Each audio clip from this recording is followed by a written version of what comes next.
Gracias. I must apologize. Yo hablo un poquito de español, and that will be the only Spanish that I will use today, so we will have to rely upon our interpreter for those of you whose English is not perfect, though I must admit, in talking to many students, I have to congratulate them. Their English has been very good. I'd like to thank Juan, his graduate assistant Natalia, our sponsor Pavco, and the university for inviting me. It has been a very nice week that I've spent, and I do appreciate it. I'll be talking today about modeling and managing water quality in water distribution systems. We're going to be talking three parts. The first part is going to be an overview of water quality in distribution systems and modeling. The second part, I'll be talking about the effect of the design and operation of storage tanks and water quality and how to model them. And the third part, we're going to look a little bit into the future about what is currently very hot topics and what it may look like in the next 30 or 40 years. And we'll take questions after each part. So, part one, an overview of water distribution systems and modeling. Question I'm sure all of you know the answer to is, what is a water distribution system? Essentially, it's a collection of pipes, tanks, pumps, valves, control systems, and other appurtenances that together are used to move water from a water source or treatment plant to individual water users. So when we look at the entire water supply system, we have the sources, say a river or reservoir or wells. We have a treatment plant that improves the water quality. And then finally, it enters a distribution system where it is distributed to the customers.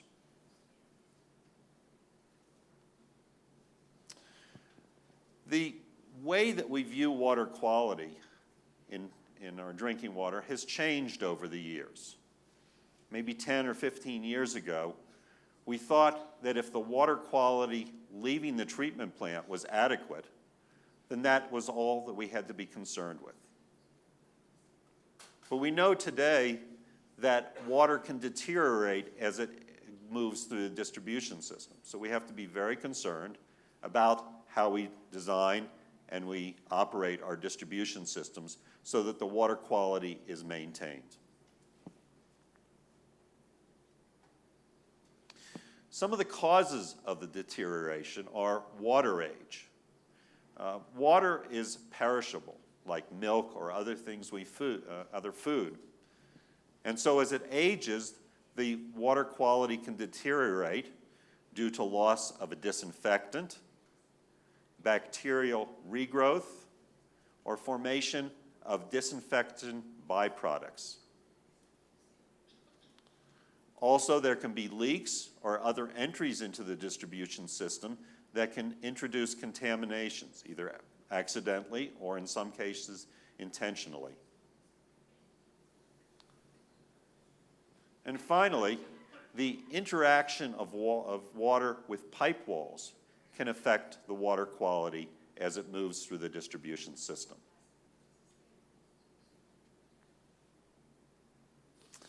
This is a diagram that was produced by the Montana State University's Center for Biofilm Engineering. And it's a conceptual drawing showing the water quality processes that are occurring in pipes. And those water quality processes include bulk processes, that is just the water itself as it's changing and reacting and transforming, and many different processes that occur along the wall. It could be scales, or corrosion, or biofilm, particulates, coliforms, that can form on the wall, and as the water goes through the pipes, they can be detached, and they can affect the water quality.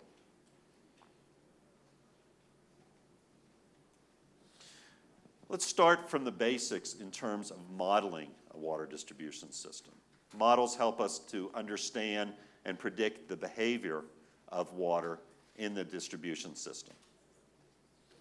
Essentially, a water distribution system model is a combination of software and input information in which you describe the pipe network layout, the characteristics of the pipe, the water demand, the consumption at different points in the distribution system, and information on how the water system is being operated.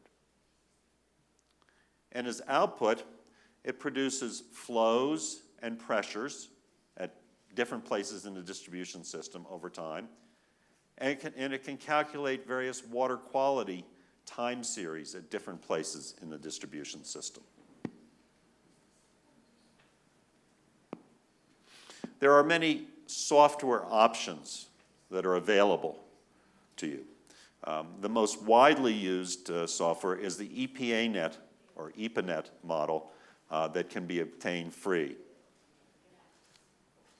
And there's also commercial software packages, WaterCAD, WaterGems, developed by Bentley Systems, InfoWater and H2O Map by Innovise, and Mike Urban by the Danish Hydraulic Institute. These are the most widely used commercial packages.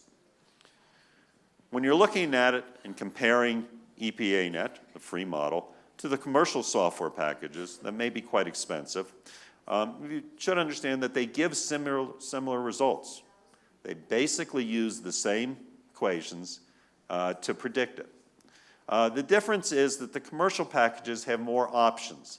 We refer to these as bells and whistles. For example, it may interact with a geographic information system, so it's easier to build the model or to display it, and have other special characteristics to make it more valuable. But especially when you're learning, or if you don't want to spend much money, EPANet is certainly a very acceptable option. EPANet was developed 20 years ago in Cincinnati, EPA's Cincinnati Research Laboratories by US EPA. It can be downloaded for free from a website, and just Google EPANet, you'll get that website. It is open source code and has a toolkit so that if you don't like exactly what the model does or how it does it, if you know how to program, you can change that. The calculation engine is used by most or all of the commercial software packages. And there are versions that are available, I think some for free, some for purchase, that are in Spanish that are developed by universities in Spain and other institutions there.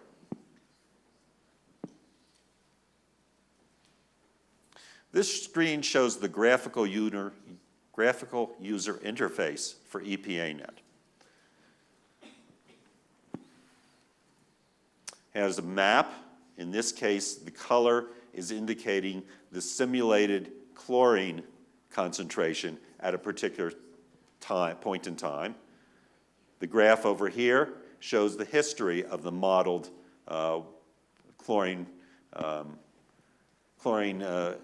concentration over the course of a few days. It's very easy to use, especially with EPANet. I've taught training courses to students where within 2 hours they can be proficient in the use of this software. The commercial software packages, because they have so many more features, that may take several days training. So why do we want to model water distribution systems? They can be used to assist in the design and operation of water systems by testing alternative physical systems or by testing the operation of the computer prior to building a new system. And they also can be used to study the water quality transformations and behavior as water moves through a water distribution system. I'm going to give a little bit of history. I always think it's good to have some history associated with understanding technical problems. Water distribution systems have been around literally for thousands of years. These are pictures of water distribution systems in Peru, Turkey, I can't remember, I think one of those was Egypt. This is actually a wooden pipe that was used in Philadelphia in the United States a couple hundred years ago. Some of the pioneers that help us to understand the water flow analysis are some very famous names. Bernoulli, Isaac Newton, Shazy, Darcy and Weisbach, Reynolds, Hazen, and even a German rocket scientist who helped us understand fluid mechanics, fluid dynamics. But the real inception of water distribution system analysis occurred in 1936 when a professor, professor in structural engineering at the University of Illinois named Hardy Cross developed a method for calculating pressures and flows in a distribution system. The method was very cumbersome.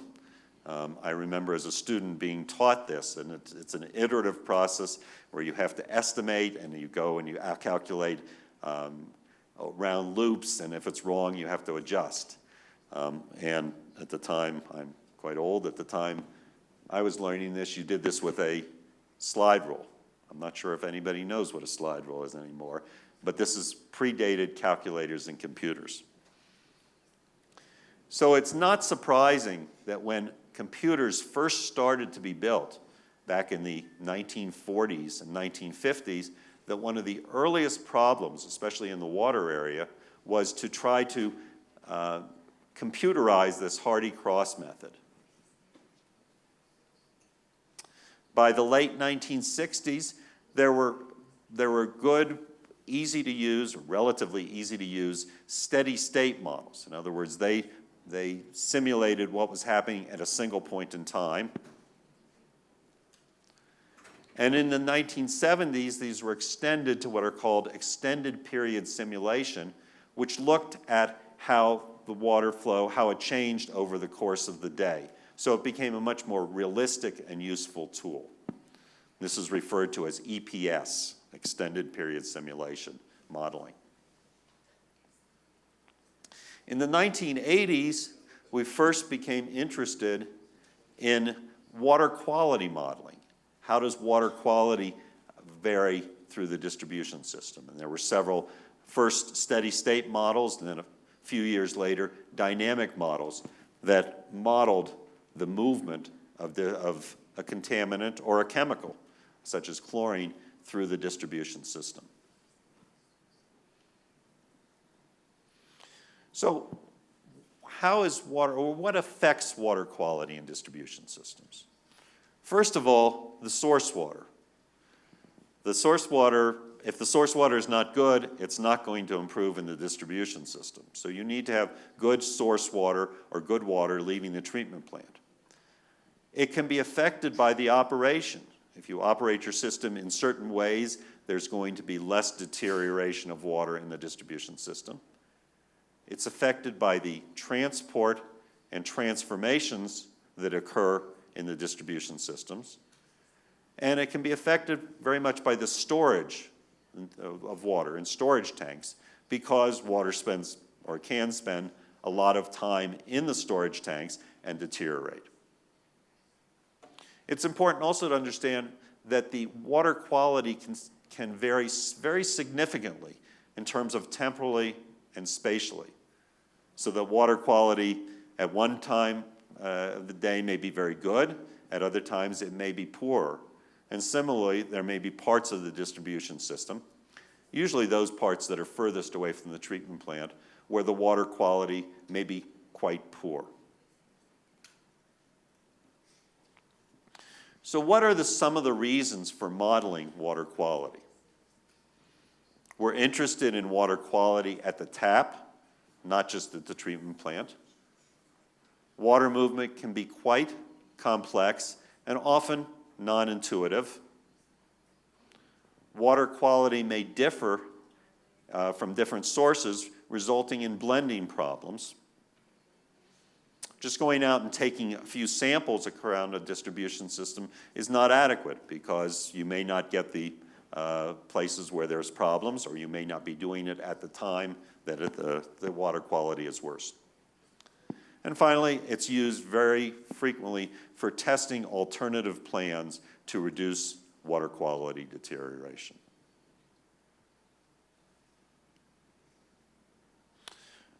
Hydraulic and water quality models are frequently used in the design of new water systems, in the rehabilitation or improvement of existing water systems, in improvement of the operation of water systems, and sometimes in what's called hindcasting, which is the opposite of forecasting, where we want to look back in time to try and understand why there was a problem in a distribution system.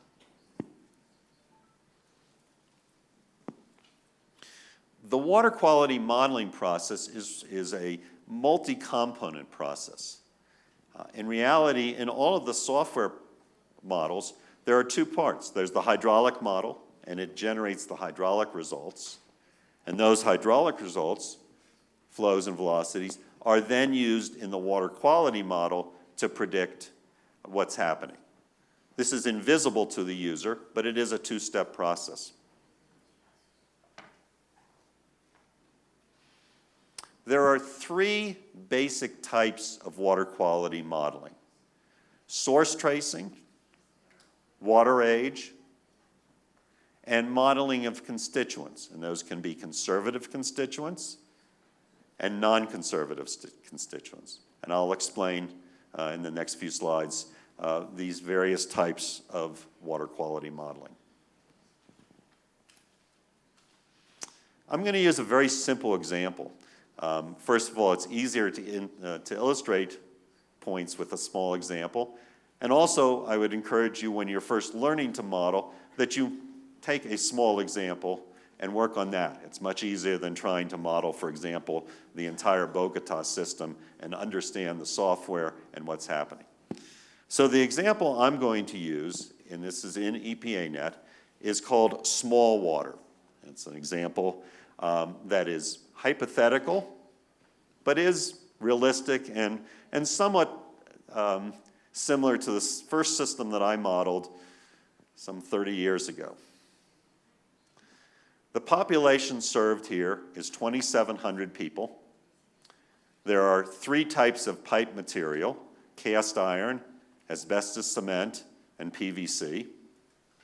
There are two sources. I'll show you those sources in the next slide. There are two tanks, a 200 cubic meter elevated tank and a 650 cubic meter standpipe. Standpipe is a cylindrical tank that is not elevated but is on the ground. The average water use is 9 liters per second, and the maximum water use is 18 liters per second.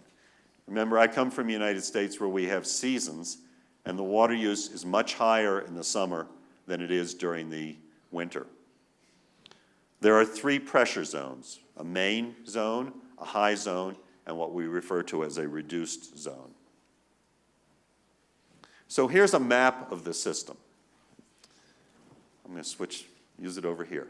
The colors refer to whether it's residential land use, industrial land use, or commercial land use. The two sources are a surface water system that is the primary source of water, and an older well system that is used primarily during peak conditions. The two tanks are shown here: the elevated tank and the elevated tank and the standpipe. And the three zones: the main zone, a high zone where water is pumped up to, and a reduced zone which is fed by the high zone through a pressure-reducing valve.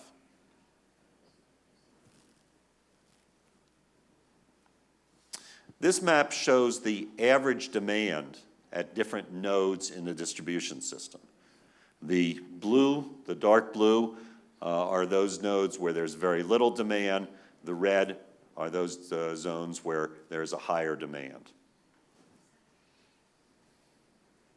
I should point out, all of the software packages, you can run them using English American units such as gallons per minute, or you can run them using metric. You can choose which you do.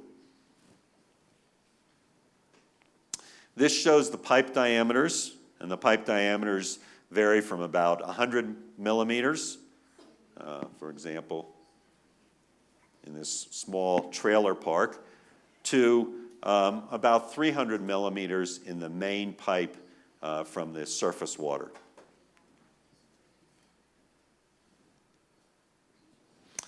This graph shows the source of the water, and this is on a maximum day.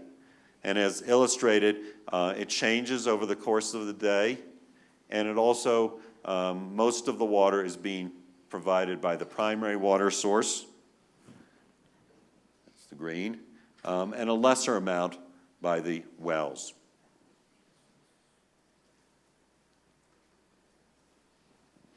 This shows the result of modeling the system, and we're looking at the variation in the water levels in the tank over the course of, in this case, over a 2-day period.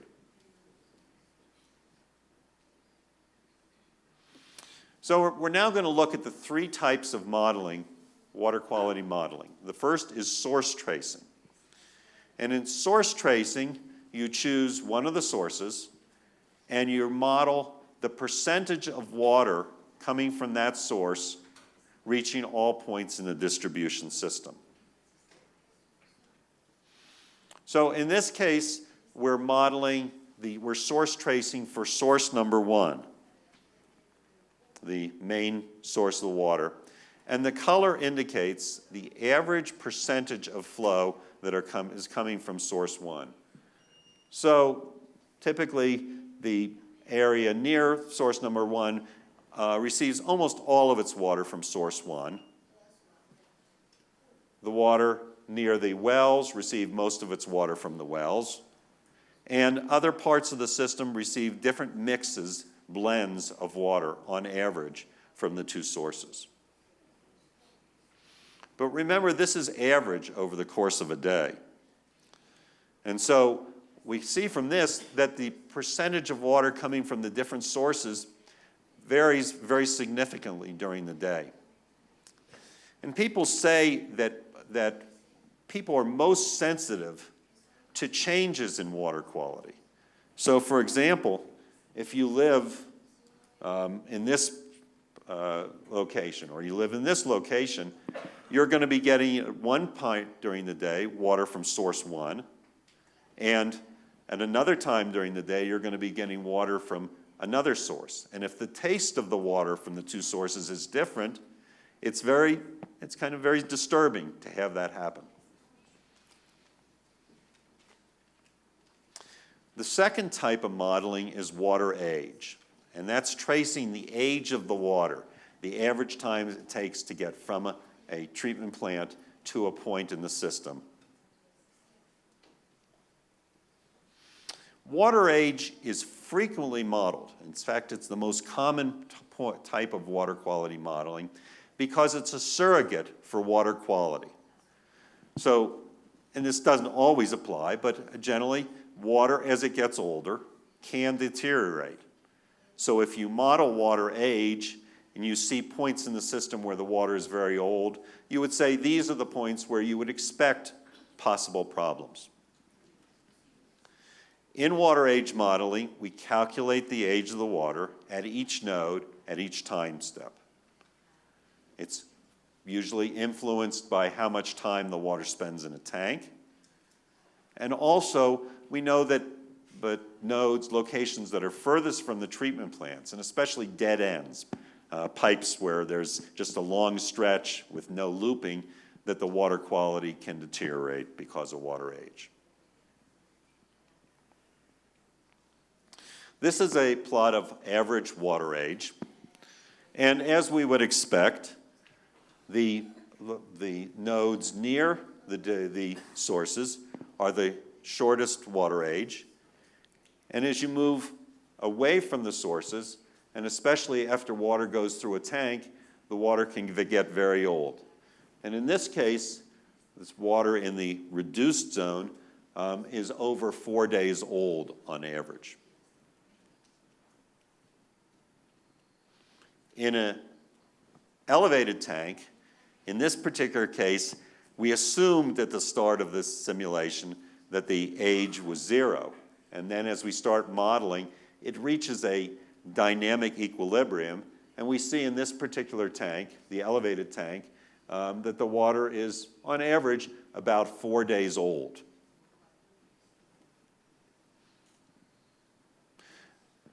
The third type of modeling, water quality modeling, is constituent modeling, where we simulate the concentration of particular constituents in the water. And this is the most difficult because we have to understand the transformations that are occurring. Constituents can be conservative or non-conservative. What does conservative mean? Well, if you were to take a glass of water and measure some characteristic, say, for example, fluoride in the water, and then put it on a table and leave it there for 4 days and measure that constituent again, fluoride, it'll be approximately the same. A non-conservative substance is one that changes over time due to chemical or biological or physical processes. So if we were to do the same thing with chloride, and we were to measure the chlorine, and let's say it was 1 milligram per liter, and if I left it on the table for a few days, after a few days it would probably be much lower. So that's non-conservative. And the typical constituents that we model, the most common one is chlorine and chloramines. Chloramines is a different type of disinfection where you combine chlorine and ammonia. Disinfection byproducts, such as trihalomethane, and some other ones like, for example, fluoride. We will sometimes use fluoride as a tracer in the distribution system.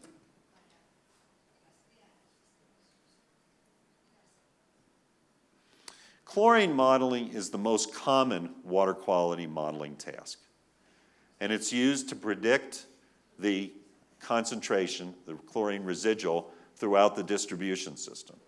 And it can vary very significantly during the day and in different locations. We typically represent the chlorine reactions as a first-order decay, which is an exponential type of decay, where the rate of change of chlorine with time is proportional to the amount of chlorine at any time. So if you have a very large chlorine residual, 4 milligrams per liter, it's going to decay faster than if you have a lower chlorine residual. There are two general types of chlorine reactions in a pipe. There are the bulk reactions. That's the reactions occurring in the flowing water, very much like the reactions that would occur in a glass of water. And there are the reactions that occur along the boundary layer, corrosion, biofilm, other processes where the interaction with the wall is going to result in loss of chlorine. As I mentioned, bulk decay, we usually model as a first-order exponential decay. And the rate of that decay, the K factor, can vary extremely over a very large range, dependent upon the characteristics of the water. So if the water has a lot of organics or iron, it's going to decay faster. The chlorine is going to decay faster than if it's a much purer source of water. So it's very important, if you're going to model chlorine, to do what's called a bottle test. Very easy test to do, but very powerful in terms of determining or estimating what the decay rates are. And it's simply, you fill several bottles of water with water coming from the treatment plant. You put them in a dark place so it's not affected by light, each of the bottles. You keep in a constant temperature. And every few hours or every day or so, you open one of the bottles and you measure the chlorine. And the result is a decay curve that you can plot. And from that, you calculate the decay rate. Wall decay is a much more difficult concept because it's dependent upon a lot of characteristics of the pipe and how the pipe has been operated, corrosion, biofilm, other processes, and there's no direct way of measuring it. So it's generally measured by taking measurements of chlorine in the field, modeling the system using the known decay rate, the known bulk decay rate, and then whatever is left, that's due to wall decay. Wall decay, we know, is most severe with, say, old iron pipes, unlined iron pipes, where there's a lot of corrosion. And generally less with some of the other materials, such as plastic pipe. So going back to our original small water example, we look at the chlorine residual. In this case, we've have both a bulk decay and a wall decay. And we see, as you probably would expect, that the chlorine residual is highest near the sources. And as you move away, due to both bulk and wall decay, it's lower.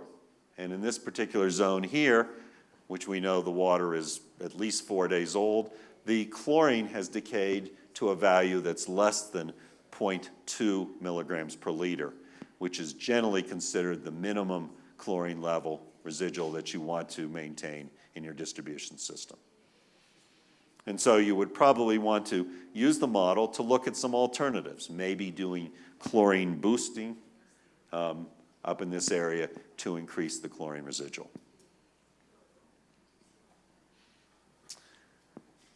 This is an example applying it to a larger city. It's 175,000 people in California.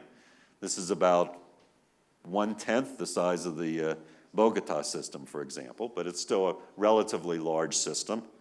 In this particular case, there are three sources and treatment plants. There's the primary treatment plant that provides about 75% of the water. There's some wells up in this area.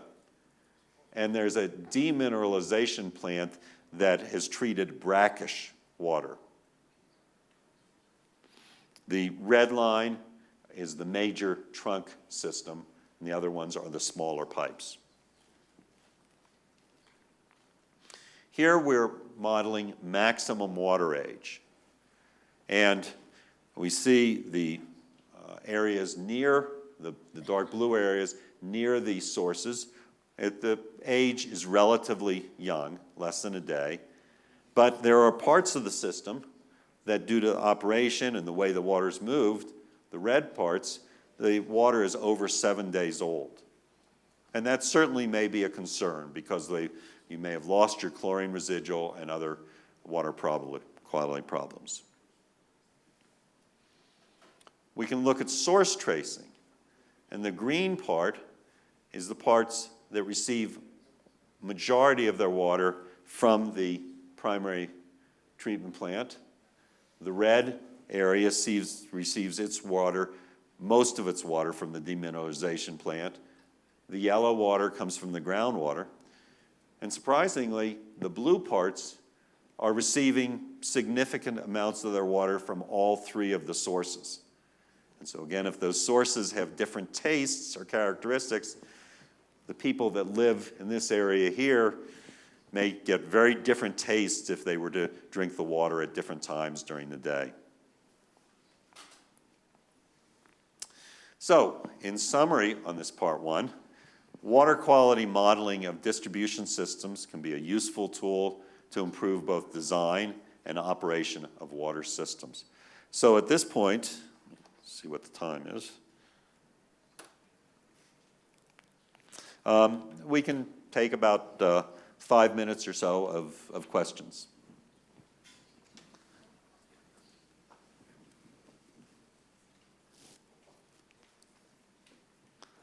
¿Preguntas? ¿Alguien tiene alguna pregunta?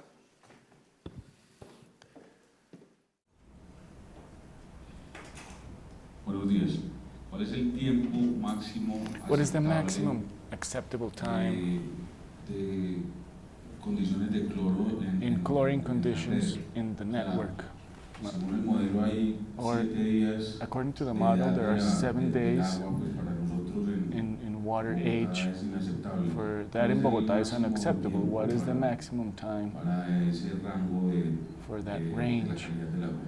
in terms of water quality, En las normas estadounidenses. according to American standards? Excellent question. First of all, there is no standard in the United States.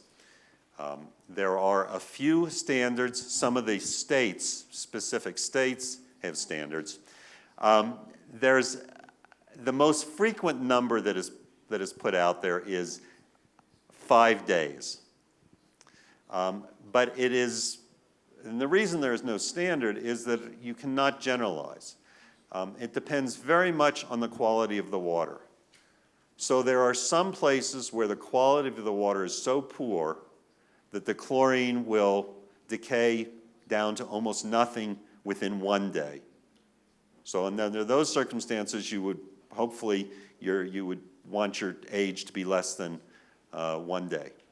There are other systems, as notably there's one in California, that the source water is so clean, it comes from the mountains, very much like the system you have here in Bogota, that in some places the water is as old as 14 days.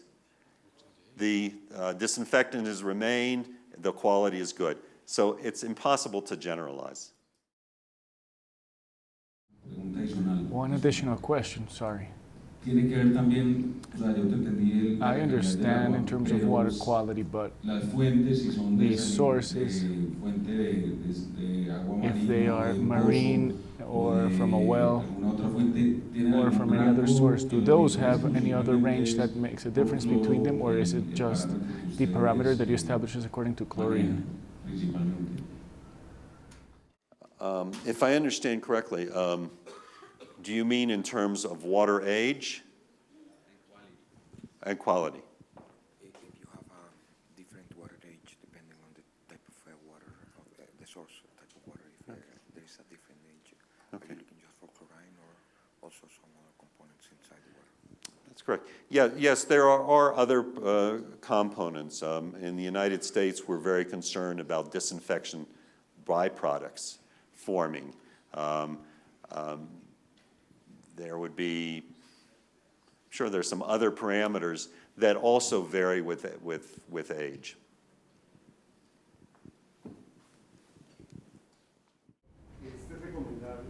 He's not using the mic, I'm sorry, sir. No, necesita el micrófono, por favor. No, no, no.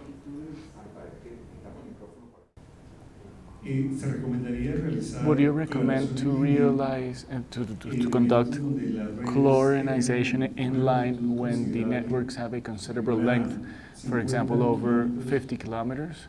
In a way that from the treatment plant it leaves with concentrations of two concentrations, and at the farthest point it reaches a bit under 2, given the length and also given the effects of hydraulic sectorization in the distribution network. So the question is it recommendable to do chlorinization, inline chlorinization, and do you have cases that we can look at, that we can review successful cases in this sense? Yes. Chlorine booster, we refer to as booster chlorination, is relatively common. And I think as you described, rather than putting in a very high level of chlorine at the treatment plant and then having levels that are probably too high. The concept is you put in at a reasonable level of chlorine at the treatment plant, and that at key points within the water system, you do booster chlorination in order to improve the chlorination. It is a relatively common practice in the United States. Two possible concerns. One is safety. Chlorine is a dangerous chemical, and especially in gaseous form. So you have to make sure that it's maintained well and is secure. The second one is that disinfection byproducts, which again in the United States has become a fairly important issue, depends upon the chlorine. And so, for example, if you rechlorinate, then the disinfection byproducts are going to continue to increase throughout the system. So it's something to be aware of. But booster chlorination is definitely a strategy that is used relatively commonly in the United States.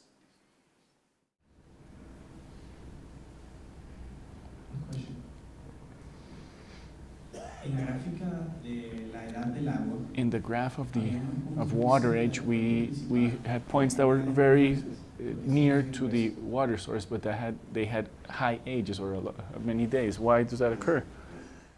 Yes, I noticed that in the plot of the California one, well, it was right near the treatment plant, and I'd have to look at the exact reason, but I believe it's actually one where the transmission main going from the treatment plants leads into the system, but the points that are very near there actually are receiving its water through the transmission system and then through some very small pipes that serve that system. And it brings up a good point. When you do modeling, any kind of modeling, it's very important to look at the results and look at them very critically. So as he picked up, seeing a point that's very close to the treatment plant where the water age is very high, it says maybe there's a problem with the model, or maybe there is some other reason, such as the way the water is being delivered. So I do encourage that you treat models as approximations and be very skeptical and look at the results carefully, because they are not reality. Models are approximations. They're only as good as the model. I think maybe one more. I just have a little question for you, Walter. Yes. Which software did you use for modeling the source tracing modeling process? It's just because I didn't know. I'm sorry, I'm getting I'm confused sorry. here. Which software Which package? software, did you use first for the source tracing modeling? Because I don't know if EPANET has that ability. EPANet does have it. I do most of my modeling with EPANet. I also I have water gems, and I use that under some circumstances. But again, EPANet has pretty much the full characteristics. In fact, almost all of the research and development on water quality modeling was done first on EPANet, and then the commercial packages use that. Bueno, vamos a parar aquí para continuar con la segunda parte. De todas maneras, si hay preguntas, las pueden anotar y al final de la conferencia vamos a tener otros 10-15 minutos de preguntas. Okay.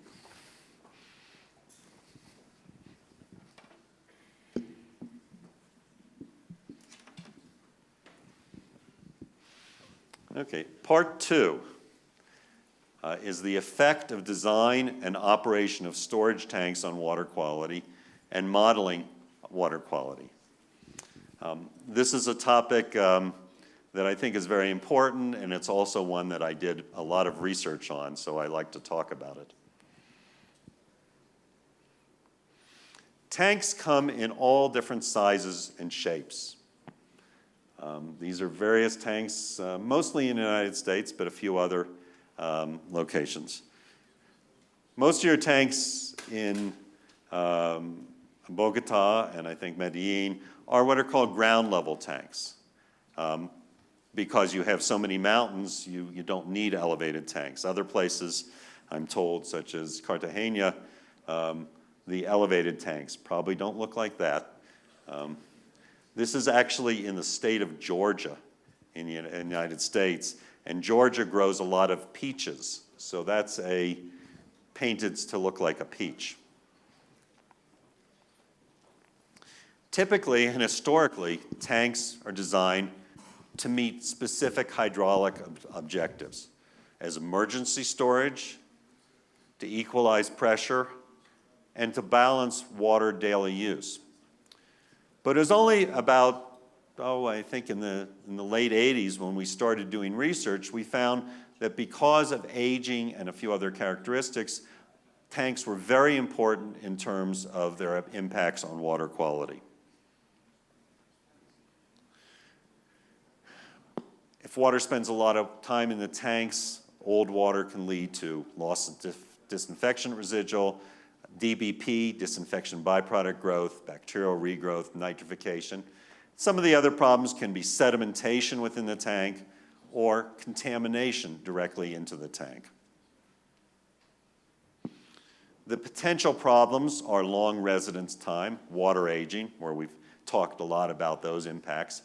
But a second issue is poor mixing, so that there can be some parts of the tank where it's mixed well and the water quality is good, but there's other parts where the mixing is not good and the water may spend a long time there and deteriorate. And specifically, we are concerned with dead zones. We're concerned with short circuiting, where the water goes from the inlet to the outlet directly without mixing, and stratification. And the combination of long residence time and poor mixing can exacerbate those problems, make them worse. We can calculate, or we can approximately calculate water age in a tank very easily. And when I talk about water age in a tank, it's really residence times, the amount of time it spends in the tanks.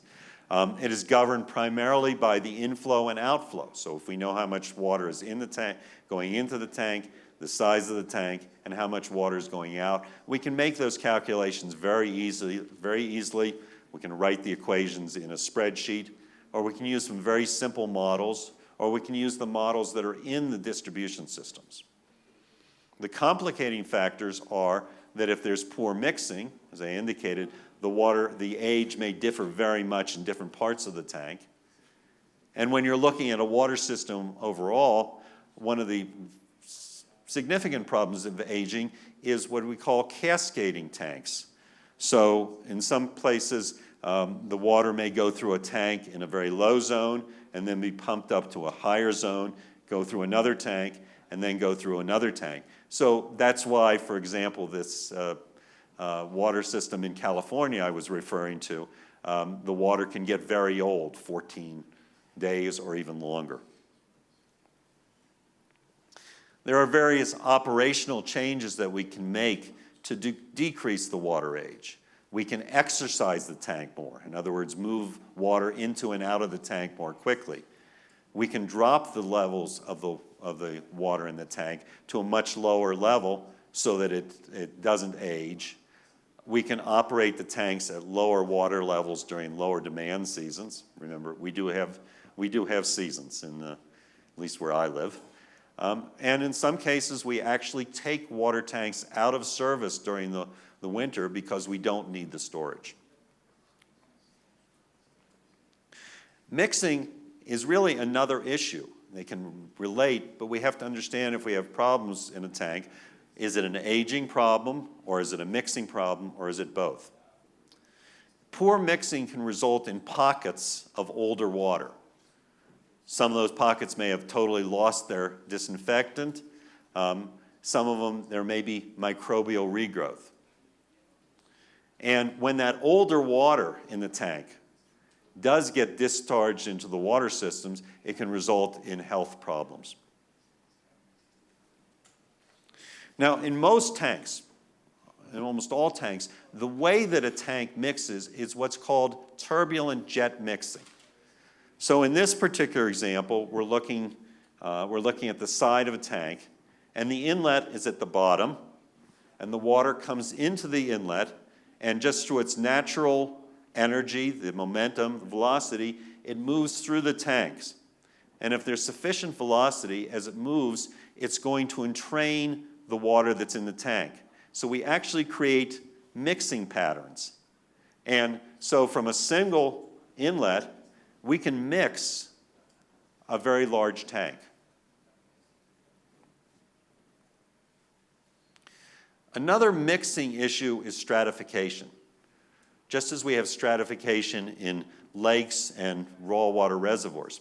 Stratification is differing characteristics, water characteristics, at different levels within the tank. And this is most commonly caused by thermal differences. We know that water that is colder is heavier, it's more dense. And so if you have a water tank with an inlet at the bottom and the velocity is very slow or there's not much flow, the water coming in, the difference in density, I'm assuming that it's a nice hot day as you frequently have, the water temperature is lower, so therefore the density is higher, and it doesn't have enough energy to move up into the system.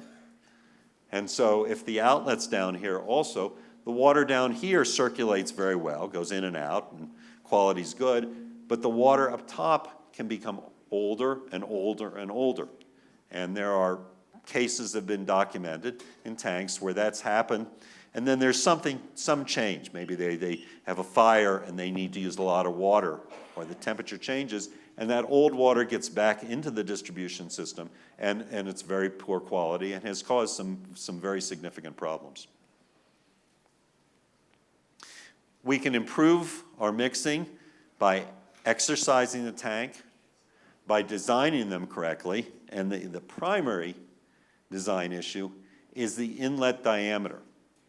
So if you have an inlet diameter, of maybe half a meter, then the velocity coming in is higher, and there's probably enough energy and momentum to mix well.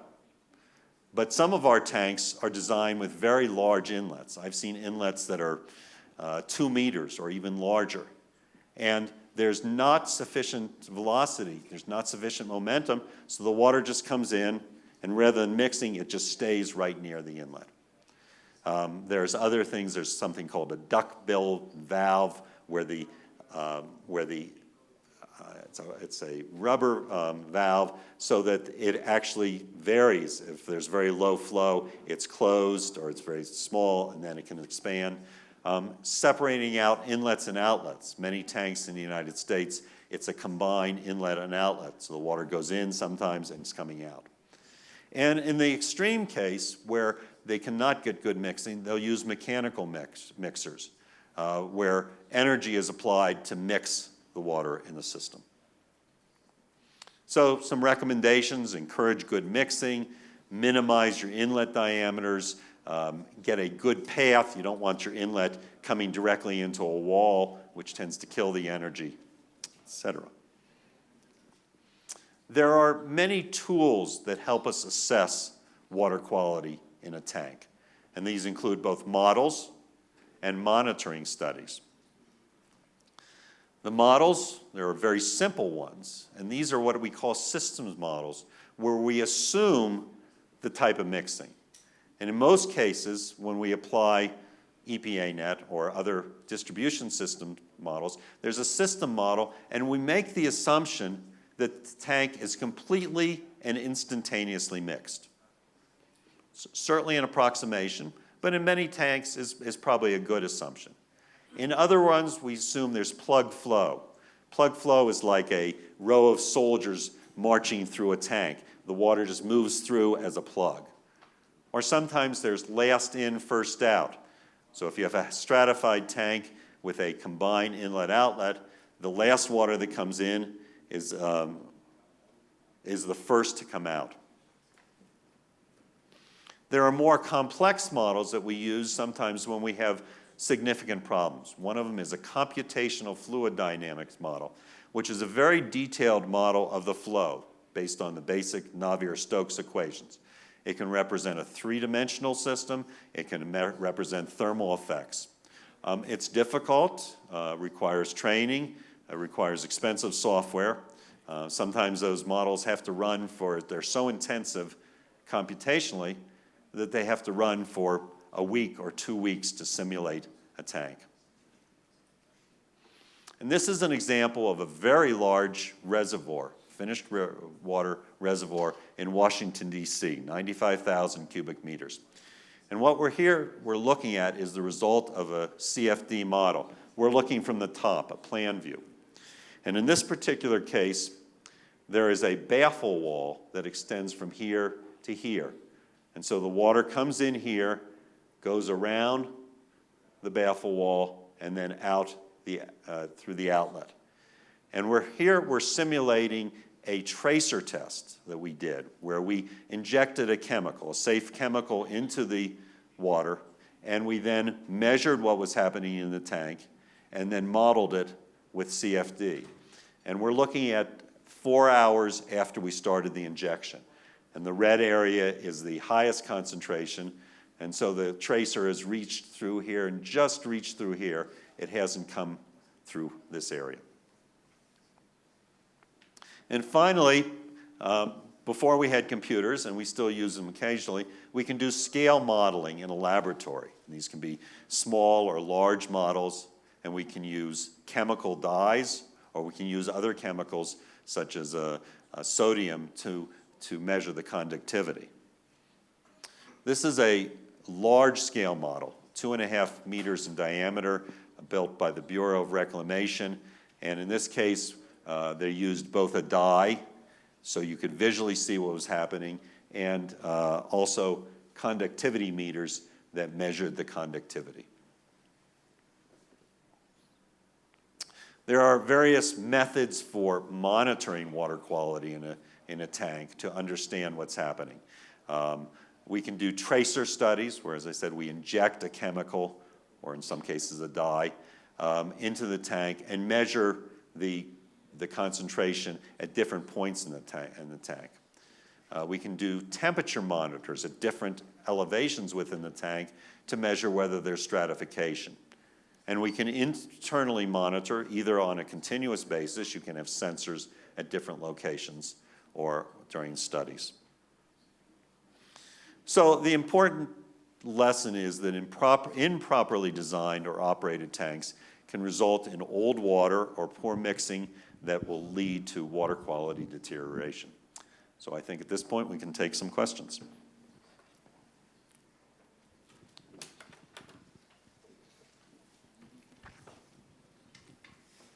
¿Muchas preguntas para esta parte? Ahí hay una pregunta.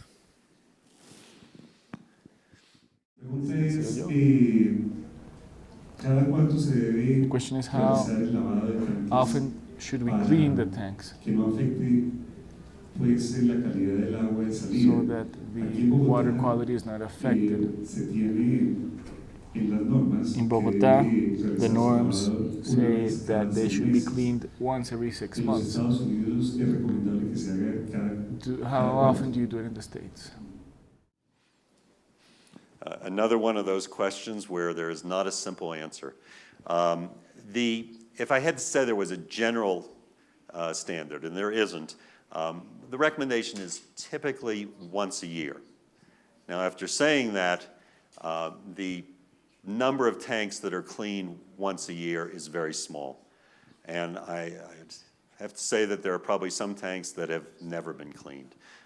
1 year is a generalization, and it depends very much, again, on the nature of the water. If the water has a lot of particles and a lot of sedimentation, then you'd want to clean it more often.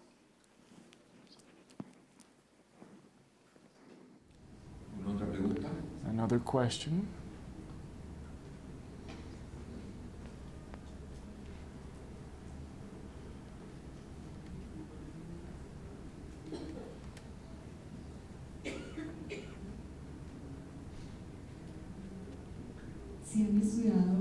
Have you studied cases in where there are cases that recover rainwater where the treatment is just to remove the sand and which require large volumes?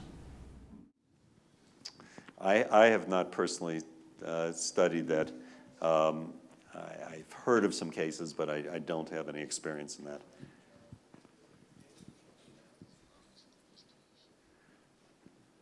¿Alguna otra pregunta? Allá atrás, allá arriba. Ah.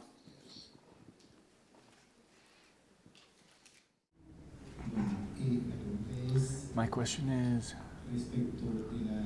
regarding the internal walls of the tanks and the type of treatment that they have. Usually there are concrete tanks or metallic tanks. Do you have experience in how they are covered, these walls? Because that's one of the main causes of contamination of water when they are inside the tanks. Yes, yes. That is correct, and unfortunately the simple answer is I don't have much experience in that. I've heard some experts talk about it, but it is an issue. And I heard one example, which was the extreme, where they built a large tank, they filled it, and they did some testing, and they discovered that the coating, the painting was used, was not acceptable, and it deteriorated the water, and they had to empty it completely, repaint it, and the tank, it took about a year before they could put it in service. So it is a very important issue, but I just don't have much experience in that area. Hay otra pregunta. Una más? Una más. Como existen en las ciudades de ahora, In today's cities, we have large concentration of population that require large volumes of water and a lot of tanks. So what is the objective in terms of water quality if we are talking about a large tank? Really, the objective in terms of water quality in tanks is the same, whether it's a small tank or a large tank. We want, from a water quality standpoint, we want to design them such that the water doesn't age too well and that it mixes. It's the same if it's a small tank and large tank.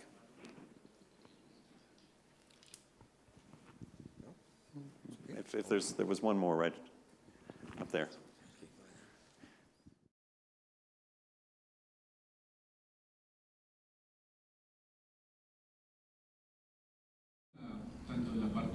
Regarding parts 1 and 2, I understand that the studies that you have made or have been based on the loss of chloride as a disinfectant. But there have been studies on the M32 standards, or according to the practices that you have developed.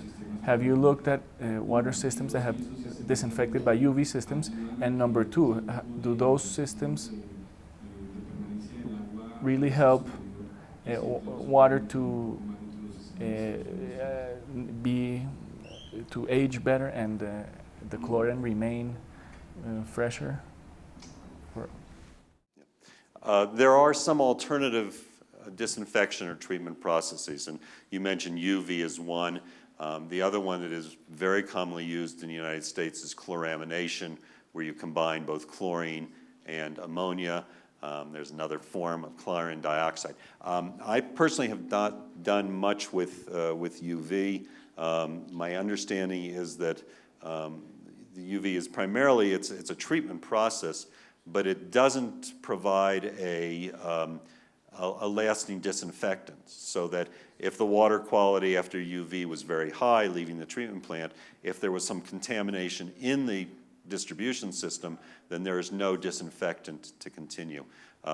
There's been a lot of work on chloramination, not too much in terms of UV, in terms of its effect in distribution system, or at least I'm not aware of that much. Okay. Continue.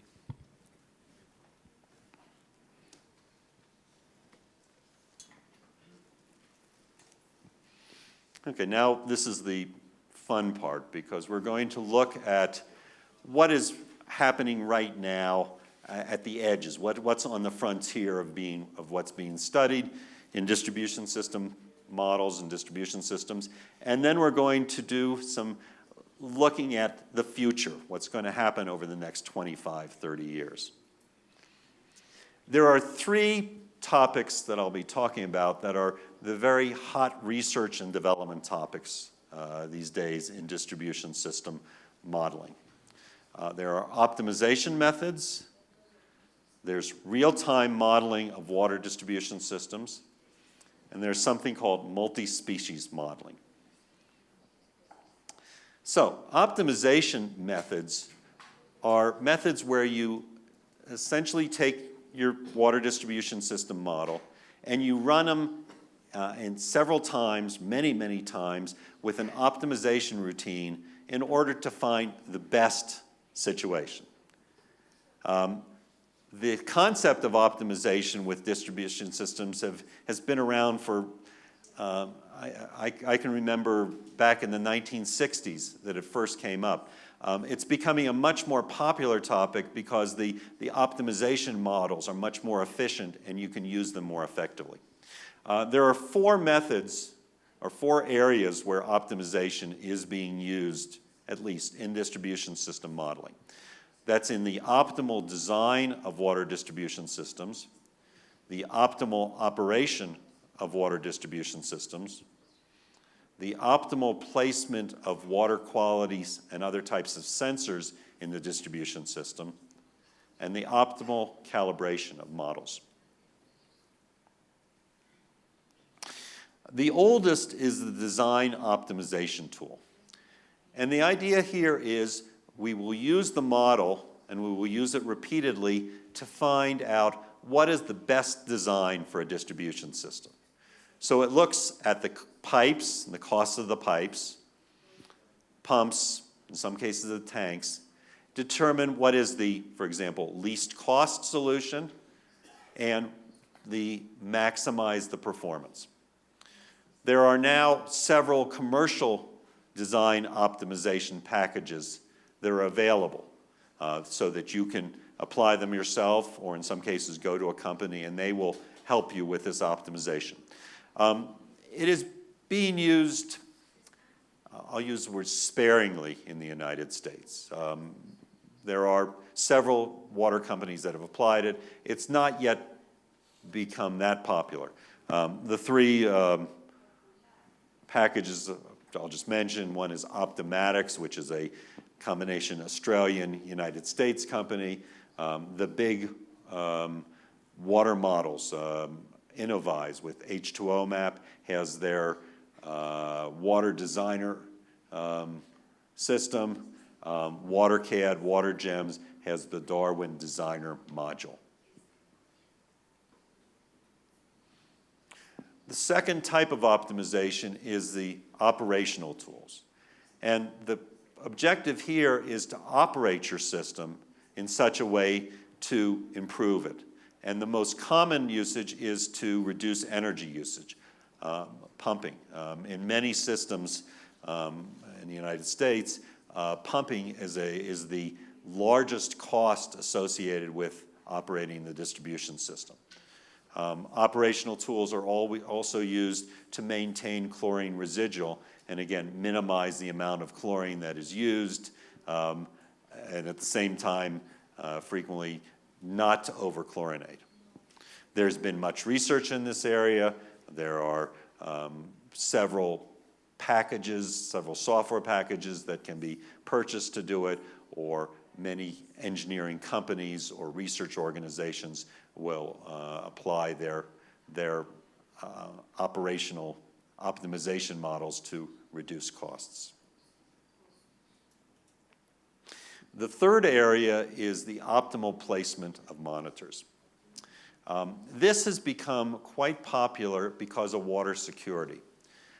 In the United States, following the September 11th, 2001 planes flying into the World Trade Center, the water industry became very concerned that terrorists would contaminate water systems as a mechanism for doing what they wanted to do. And the primary defenses against this were, first of all, making the systems harder such that people couldn't put contaminants in the system.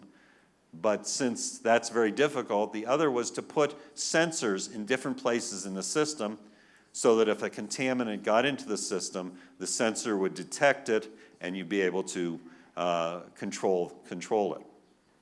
And so there was, the first system was a model called TIVA Spot that was developed by US EPA, which ran the models thousands, millions of times to determine where were the best places to put sensors in order to detect contaminants in the distribution system.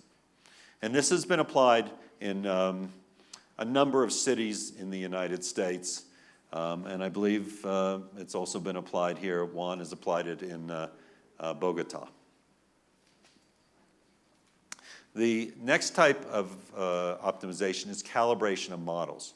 We'll frequently go into the field and measure pressure and flows under different conditions.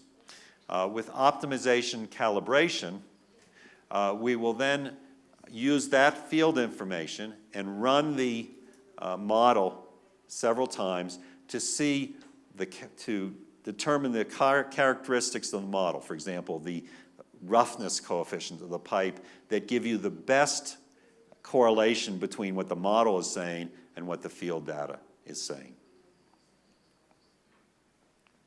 I don't know in the introduction whether Juan mentioned the Water Distribution System Analysis Conference. This is an organization called the American Society of Civil Engineers. For many years has had water distribution system analysis symposium. And in the last 8 years, we've also had, every 2 years, we've had a standalone conference. And the next one is in Cartagena in 2016 that Juan is organizing. And at each of the conferences, we have had what we call battles. We have had contests where a problem would be given, and people from all over the world would then run their models to try and get the best solution. And so at different times, we have tested the best solutions, and they're usually using optimization for water sensor placement, for calibration, for network design.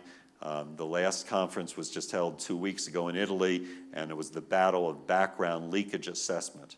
So we will have a battle in 2016 in Cartagena. We don't know yet what that battle will be, but hopefully you will be able to attend the conference. The second emerging topic these days is real-time modeling of water distribution systems. It is probably the single hottest research and development topic in the United States in this area. Most of the time when we apply water distribution system modeling, we're applying it in a planning mode. We want to look at what's going to happen in the future or what's going to happen now, but it's using average conditions. With real-time modeling, you integrate your model directly with SCADA, supervisory control and data acquisition systems, that brings real-time information, and it's brought into the model. So in a real-time model, at any single time, the model knows exactly, or at least approximately, what the water level is in each tank, which pumps are on, how much water is being used in each zone, and therefore, in real time, you can study things. So if there is a problem in the system, you can apply the model immediately to determine what you should do. And so it's become a very, as I mentioned, a very interesting topic, one that's being applied in a lot of places. Not only SCADA data, but other information can be applied, again, on the real time. There are various software packages that have been designed and implemented and, to a limited degree, used. Two of the packages have been developed by small companies in the Cincinnati area. Cincinnati, because US EPA has their major laboratory there and a lot of research is going on. One of them is called Polaris, which is a real-time modeling package that is currently being tested at the Cincinnati Waterworks. Another one, HydroTrek, has been tested, simulated tested at Louisville, Kentucky.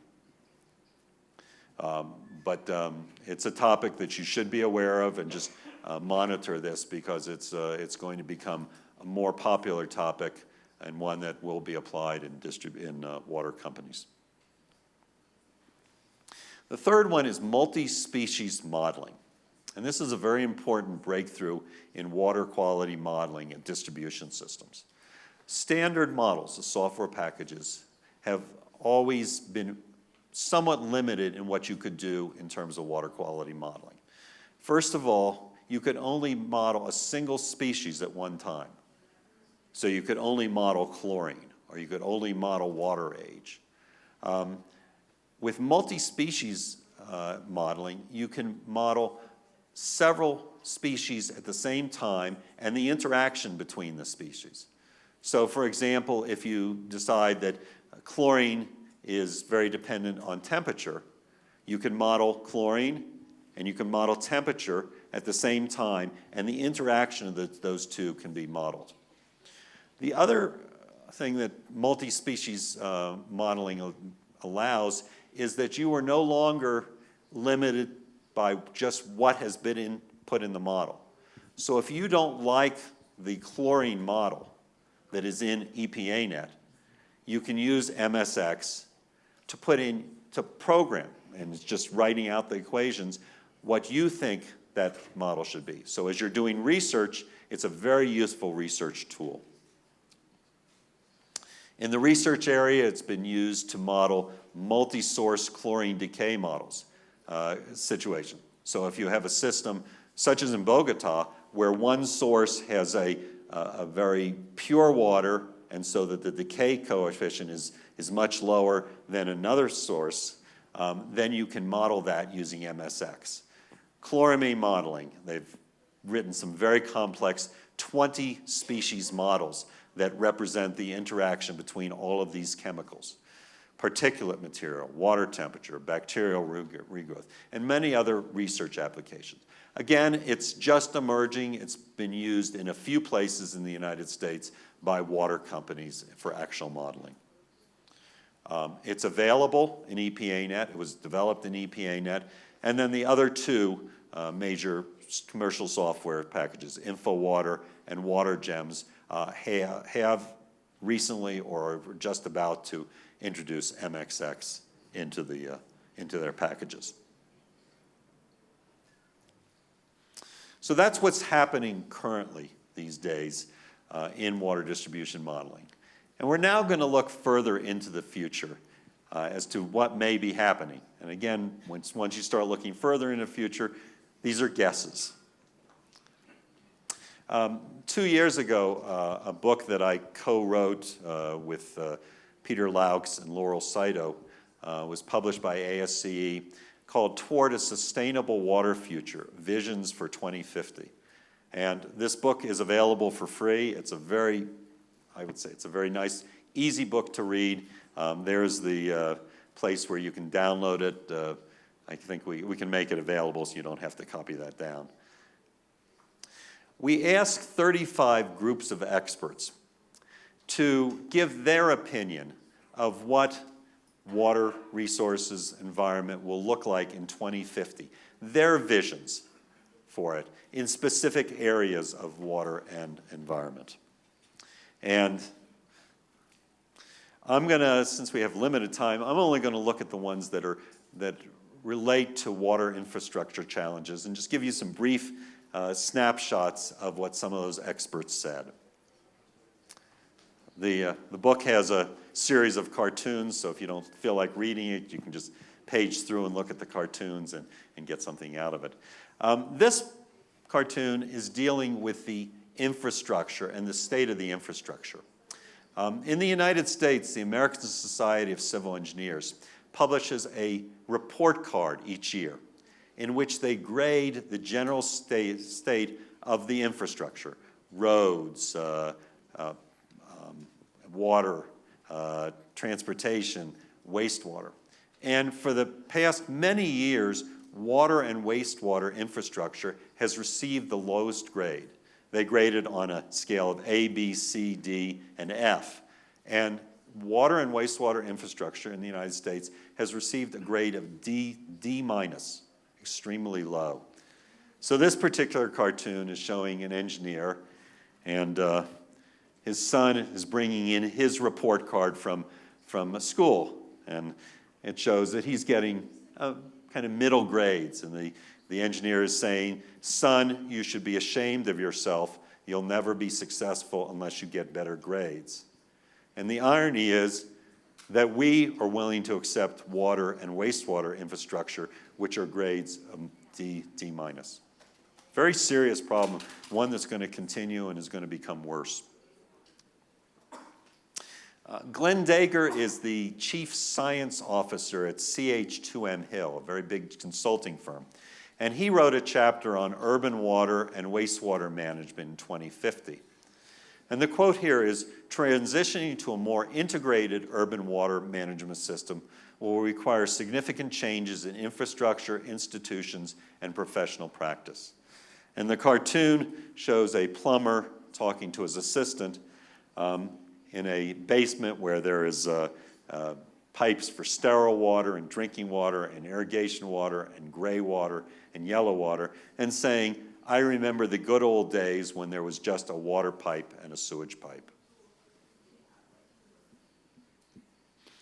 Professor Jim Heaney is a professor at University of Florida, and about 40 years ago now almost, he was co-developer of the SWIM model, SWMM model for urban drainage. And in his vision for an urban stormwater management in 2050, he says that water reuse is now a critical and important component of the urban water cycle, and its need will continue to increase. And this shows just a whimsical drawing of an integrated stormwater management. David Major, a professor at Columbia University in New York City, was talking about adaptation to climate change, specifically in coastal cities, and said coastal cities will be significantly impacted in this century by climate change. The need for adaptation measures is clear. So cities such as Cartagena or other cities on your coast, if there's seawater rise of a few meters, will result in significant impacts. And here, some people with water wings are saying adapting to climate change has been a challenge. Scott Struck, from consulting engineer with Tetra Tech, looked at visions of green technologies in 2050 for municipal resource management. There will be a transition from the sustainable water management of today to an integrated systems and holistic total resources management approach by 2050. By 2050, we will not talk about green technology. We will talk about good technology. And in this one, they're saying, and they said green roofs would never catch on. As we know, just looking, I'm not sure which direction, at the roof at one of the next buildings over, you have a very nice green roof. David Zombek, Carnegie Mellon University, looked at sensing for improved water infrastructure management in 2050 and said our 2050 infrastructure must be able to self-monitor, adapt to changing conditions, and maybe self-repair and generate. So a pipe that could detect there is a crack and be able to self-repair itself is quite a challenge that Pavco will have to deal with. And this is a picture of a self-repairing pipe. In a chapter I wrote on water distribution systems, I say it will take centuries to replace the pipe inventory at the current replacement rate, let alone meet future increasing demands for water. Typically in the United States, water companies may replace about 0.5% of their pipe each year. That means that on average, a pipe is going to be 200 years old before it's replaced. That is certainly not enough. In this cartoon, an engineer is going into the store and saying, looking at the different types of pipes, dumb pipes and average pipe and smart pipes. We'll talk about smart pipes in a minute. And saying, we're upgrading our water system. I'll take 200 miles of those smart pipes. So what are some of the issues going to be in water distribution in 2050?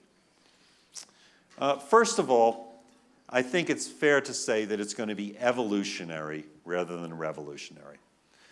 One of the reasons is that we have a very large system of pipes.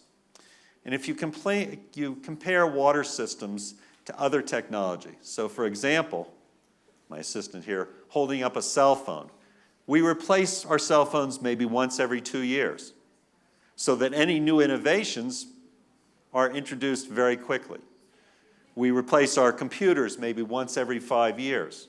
So again, if they get a better computer, everybody will have it within a few years. We replace our cars maybe once every 10 years. When we look at water systems, the replacement rates for pipes are maybe once every 100 years or 200 years. Maybe tanks will last 60, 70 years, pumps maybe 25 years. So new innovations take a very long time to get into the system. So that's why it's going to be evolutionary and fairly slow. Second area is ubiquitous sensing. Ubiquitous sensing means sensing and monitoring that is going to be very common all over the place. I've read that, for example, in the United Kingdom, in England, that they have closed-circuit televisions. They have 5 million of them throughout the country that are primarily for security reasons. That's ubiquitous. Cell phones, which are really sensors. They can tell you where you are. Some people talk about they could have a temperature sensor in there. There's billions of cell phones around the world. That's certainly ubiquitous. In piping systems, maybe by 2050, there will be many monitors. So maybe every connection to the distribution system will have a sensor that will tell you what the pressure is, how much flow there is, and if there are water quality problems. And those would be connected to a central zone so that a water company could instantly monitor what's happening through their distribution system. Smart pipes are pipes that know something about themselves or about the water moving through them. And so again, a smart pipe may be able to detect that there is a crack or there's some water leakage from the pipe. Or they may be able to detect what is the pressure, what is the water quality. Dual water systems. Dual water systems have been around for many years and will likely become more common. In a dual water system, you have two or multiple sets of pipes that are carrying water of different quality. So maybe you have a pipe, very small pipe diameter, that is carrying very high quality water, and we use that for high quality purposes such as drinking.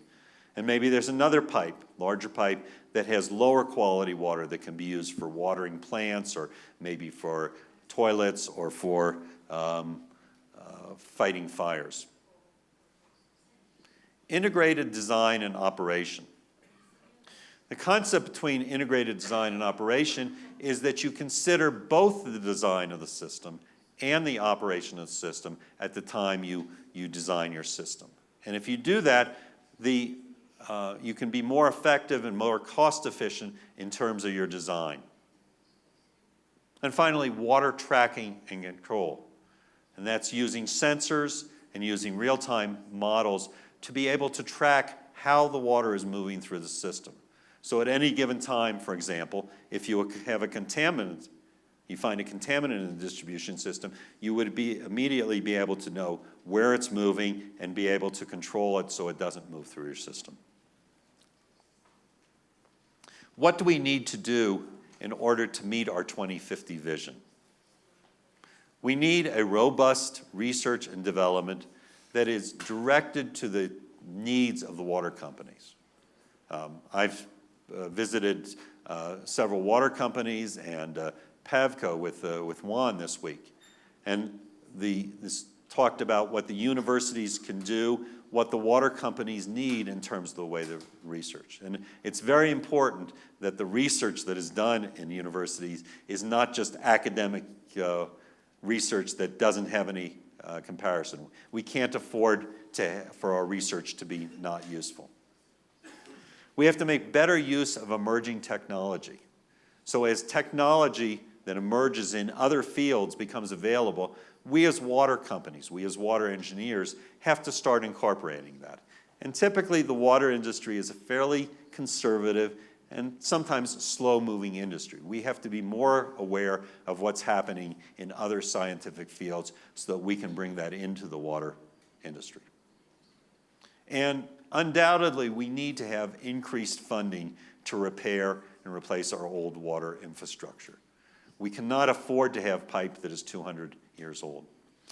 In the United States, it's not unusual for a person to spend, say on their cell phone, spend 3 or 4 times as much for their cell phone usage as for their water or sewage. Or even spend every day 10 times as much for buying coffee at Starbucks than what they pay for their water. We have to have our priorities correct. Water and sewage should be considered a very important one, and we need to put our resources there. So, finally, in this cartoon from the book, this is a newscaster who's looking at a diagram, and he's saying, so it is likely to be up and down until 2050, but I doubt that you will have to abandon the planet. So, thank you. And any questions? Please.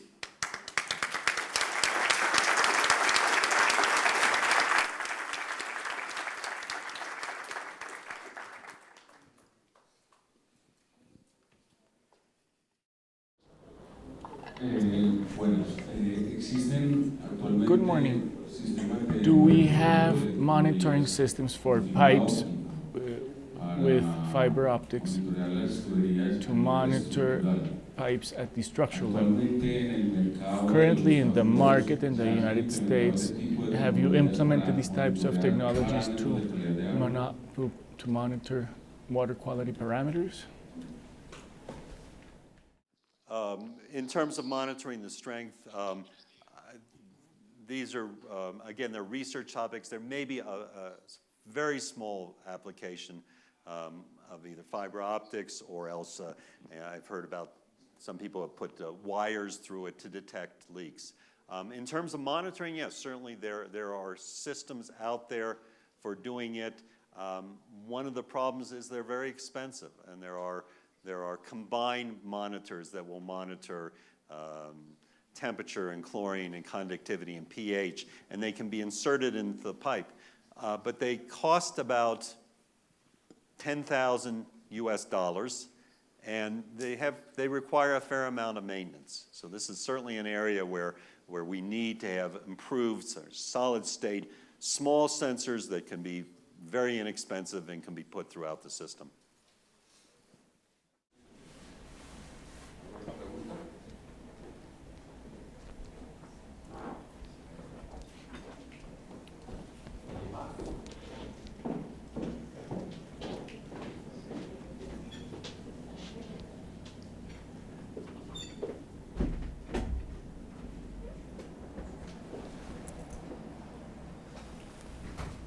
Actualmente se han hecho iniciativas también a nivel gubernamental. Actually, I think in the US, the law on lead-free products was passed to create more awareness in the end users.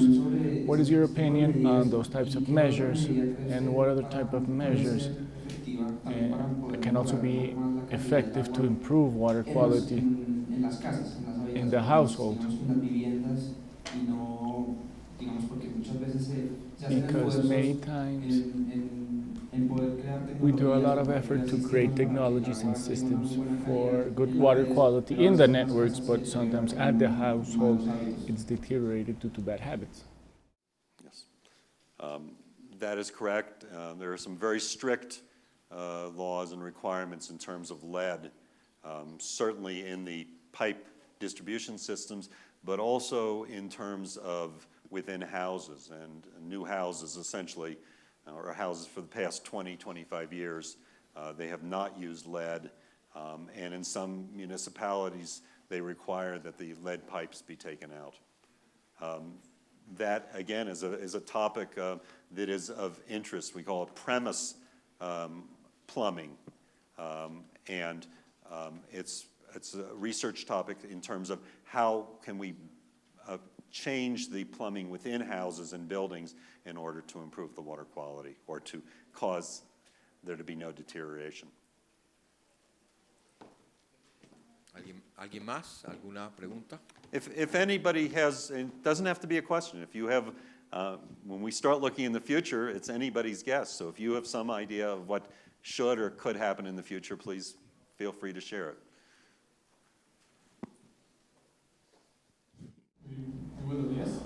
Good morning. We were talking before about climate change and other phenomena that affect coastal cities. What is being done? What is being done in the U.S. in regard to these types of phenomena? We know that in many coastal cities, the water quality is very bad. At least in Colombia, that's the case. So what is being done in the U.S. with regards to these issues? It varies quite a bit. Some of the primarily big cities on the coast, New York City, Boston, are starting to take measures so that when they design a system, say a water treatment plant or a waste treatment plant, they're raising it. The other area is some of the areas primarily in the West where they receive water primarily from snowmelt, and they're getting less and less available. And so they're very actively developing plans for dealing with climate change. Most of the utilities, most of the water companies, especially those that are not dependent upon snow and those that are not on the coasts, are not doing very much.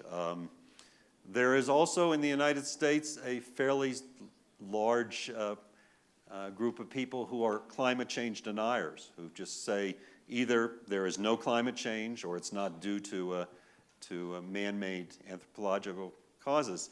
And that's slowing things down because with climate change there are going to be some very large investments that have to be made, and too frequently we're not willing to make investments in the future than what we should.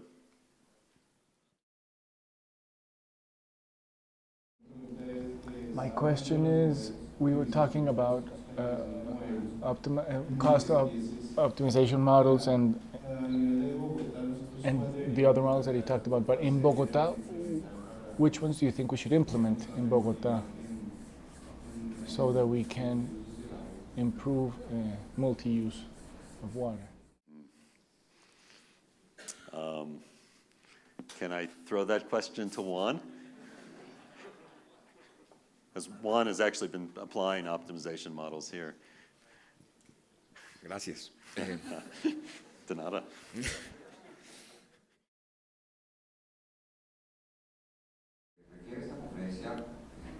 With regards to this conference, well, we were trying to discuss water systems for drinking water. The problem of the Bogota River is a different thing. But I think that to make the right decision, we should have the best models available. If we're talking about rivers, we should have an initial model that tells us the dynamics, the hydraulics of the water in the river and how it varies in time. So first thing, we need to calibrate a hydraulic model, and it is more difficult to calibrate a model in the river, so that means that the predictions for a river will be less than in a water distribution system. If we have a model like that one, we need a water quality model built on top of it. As Walter said, first we have the PANET, and on PANET we do the equations for monospecies, but then the chemical reactions, the decay, the regrowth, are tied to the dynamic of the water. It's the same for rivers. We need to have, first of all, a water quality model which is calibrated. and that for the river, and that is very difficult. The problems of having multi-species in the rivers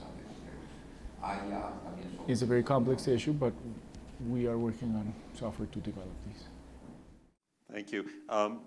It's obviously conditions are very different in different places, and so solutions that we've studied or we have in the United States may not be applicable. So it's very important that when you're looking at solutions and technology, that it be adapted and that you understand the needs of the local group, which is why I gave it to Juan to answer. Good morning. In the pictures I was seeing that we have a great tendency towards building tanks in a rectangular shape. I see that in the US there are a lot of cylindrical tanks or spherical tanks.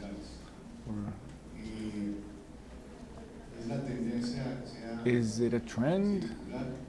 Is there a reason behind it, there being spherical?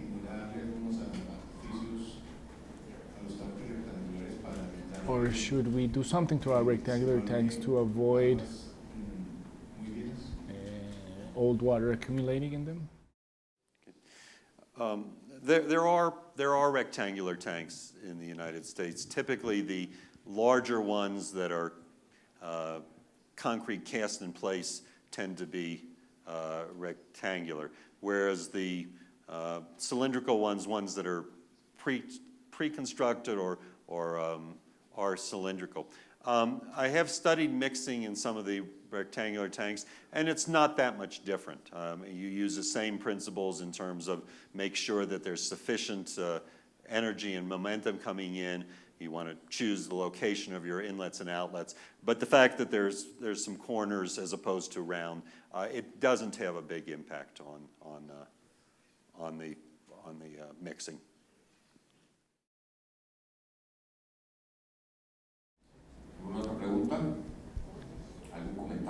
Questions, comments?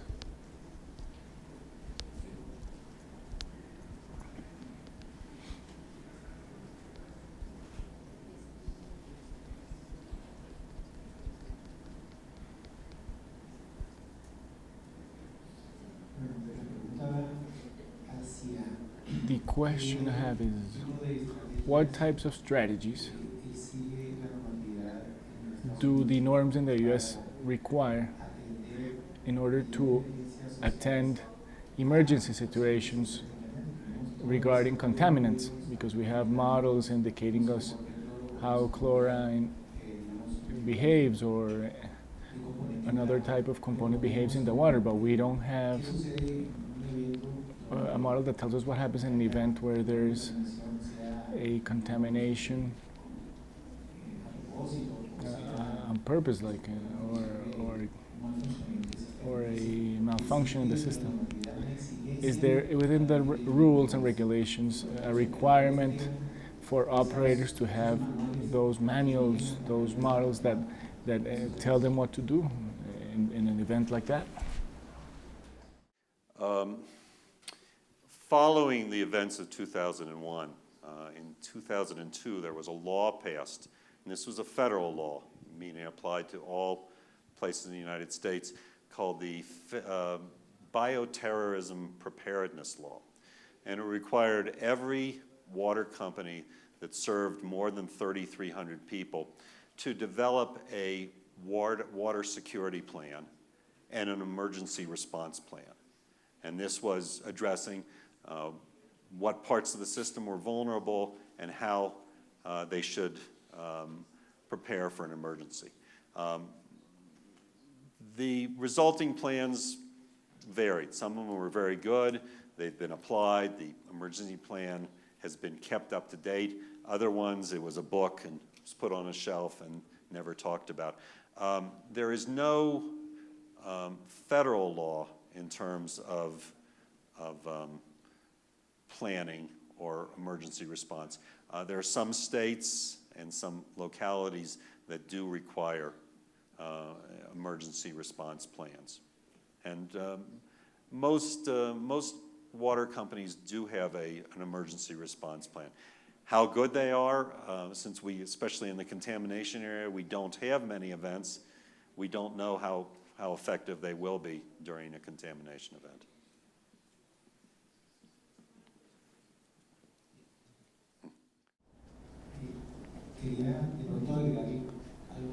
Maybe I want to add something to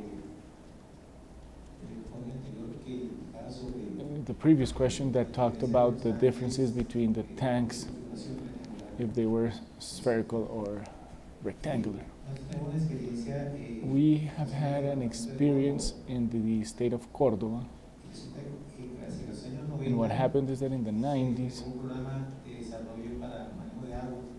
they had a water development program, and they brought in a consultancy to design the storage tanks.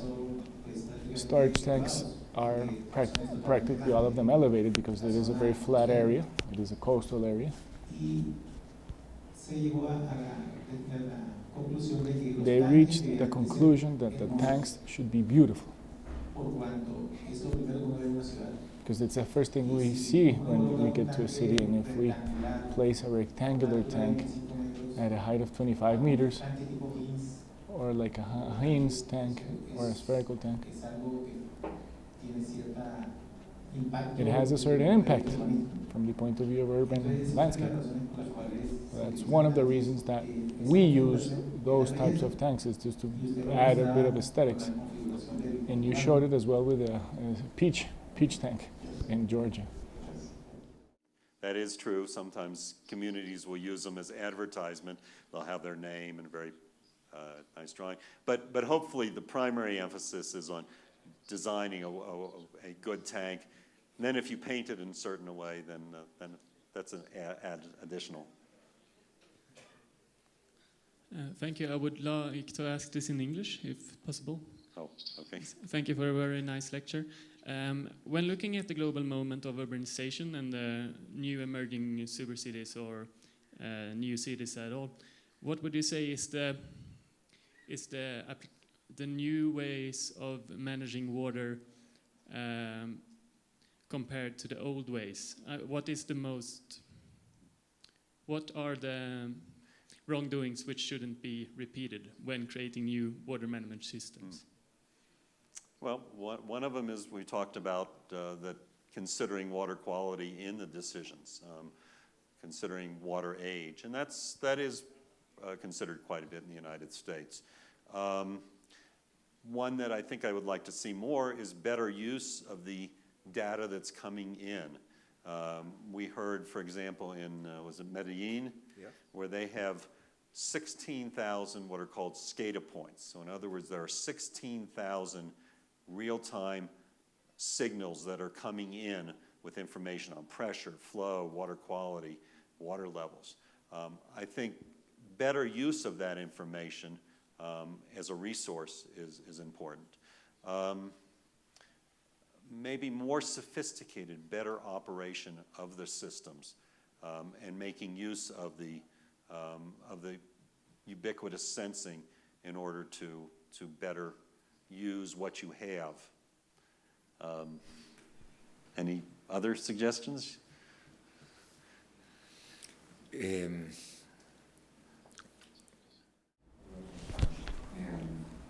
pregunta que si yo tengo alguna respuesta adicional. Sí, yo creo que mirándolo ya más I think that if we look at it locally in terms of developing countries compared to developed countries, I think that we should move towards a certain degree of centralization in terms of the way we manage our water and our water systems in our cities. What we see in Latin America, and is true for Colombia, is a high level of individualism in utility companies. Each municipality has its own utility. their own people, their own manager, their own upper, that change with each administration. And it's curious to see that they don't communicate with each other. Maybe they're neighboring municipalities, but dialogue is practically non-existent, and so I would think that that's a bad practice from the past that has been brought upon by political aspects, and we should try and change this. We need to move into economies of scale and scale engineering. We have a lot of bad engineering scattered around, and what we should have is a much better engineering at a central level. That's what I would think would have a greater impact on the quality of our water systems. Yeah. I'd agree very much. In the United States, there are approximately 60,000 separate water units. Some of them maybe only serve 300 people. Obviously, a water company that only serves 300 people cannot have the resources and the expertise. And so there is a trend, though it's happening very slowly, in terms of amalgamating, of combining. So you have companies that are big enough that they can afford to understand what's happening and to hire the people in order to do improved. So it's the same situation you have.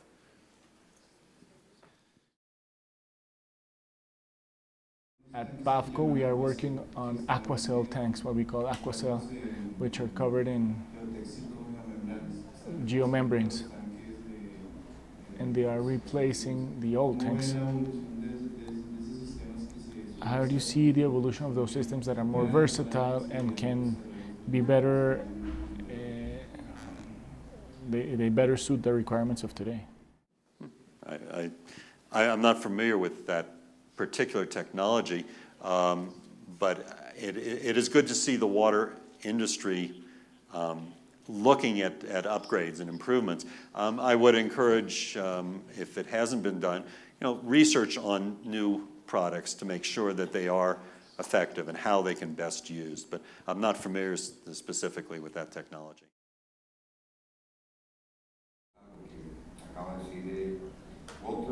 I would like to add something to what Walter said. One of the most important parts is that we should always isolate our water systems from the environment.